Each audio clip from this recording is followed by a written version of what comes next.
ఆహార భద్రత వ్యవస్థ బలోపేతం, కల్తీ ఆహార నియంత్రణ, మాంసం దుకాణాల పర్యవేక్షణ, ఫుడ్ టెస్టింగ్, మౌలిక వస్తుల విస్తరణపై తక్షణ చర్యలు తీసుకోవాలని బీజేపీ జనతా వారధి బృందం జిల్లా కలెక్టర్ కి విజ్ఞప్తి చేసింది. ఈ మేరకు పీజీఆర్ఎస్ లో వినతి పత్రం సమర్పించారు. భారతీయ జనతా పార్టీ నిర్వహిస్తున్న జనతా వారధి కార్యక్రమం ద్వారా రాష్ట్ర వ్యాప్తంగా ప్రజల నుండి అందుతున్న ఫిర్యాదుల్లో అత్యంత ఆందోళన కలిగించే అంశాల్లో కల్తీ ఆహారం, ఆహార భద్రతా సంక్షోభం కీలకమని పేర్కొన్నారు.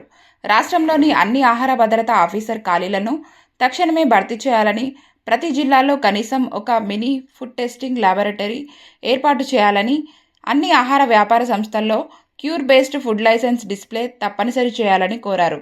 హోటళ్లు, రెస్టారెంట్లు, మాంసం దుకాణాల్లో వారానికి ఒకసారి హైజీన్ ఇన్స్పెక్షన్ నిర్వహించాలని, అక్రమ స్లాటర్ పాయింట్స్ గుర్తించి తక్షణమే మూసివేయాలని, ప్రైవేట్, కార్పొరేట్ స్కూల్స్, ప్రభుత్వ స్కూల్స్, హాస్టల్స్, అంగన్వాడీ కేంద్రాల్లో ప్రత్యేక ఆహార భద్రతా తనిఖీలు నిర్వహించాలని కోరారు.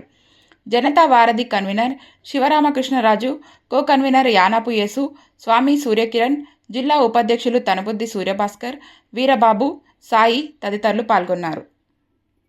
ప్రజల నుంచి వినతులు వస్తున్నాయి.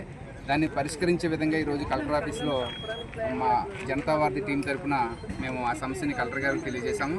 అయితే ముఖ్యంగా ప్రతి ఒక్కరూ కూడా వీధి వ్యాపారులు సరైన ప్రామాణికాలు పాటించకుండా వారి యొక్క వ్యాపారాన్ని సాగించడం, దానికి ఉదాహరణకి ఫుడ్ సేఫ్టీకి సంబంధించిన అధికారులు కూడా ప్రతి వారం కనీసం ఒకసారైనా వాటిని సందర్శించి అక్కడ వారిని యొక్క ఫుడ్ సేఫ్టీకి సంబంధించి పరిగణలో తీసుకోవాలని, అలాగే యథేచ్ఛగా చైనాలో బ్యాన్ చేసినటువంటి ఏదైతే టేస్టింగ్ సాల్ట్ ఉందో దాన్ని తక్షణమే మన ఇండియాలోనూ కూడా బ్యాన్ చేసి అది వాడడం వల్ల ప్రత్యేకించి చాలామంది క్యాన్సర్ వస్తుంది, చిన్న వయసులోనే క్యాన్సర్ పాలవుతుండడానికి అదే ప్రధాన కారణం అని చెప్పి ప్రజల నుంచి కూడా అనేక సమస్యలు రావడం, దీన్ని అధికారులు పరిగణలో తీసుకొని ఫుడ్ సేఫ్టీ అధికారులు వెంటనే దీన్ని తగిన చర్యలు తీసుకోవాలని కోరుకుంటూ, అలాగే మాంసం దుకాణాల్లో యథేచ్ఛగా ఇష్టానుసారంగా కూలింగ్ అదే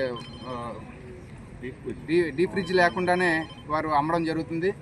అది ఉదాహరణకి గతంలో మున్సిపల్ కార్పొరేషన్ నుంచి ఒక స్టాంప్ వేసి దాన్ని తీసుకురావడం జరిగేది మాంసాన్ని. ఇప్పుడు మాంస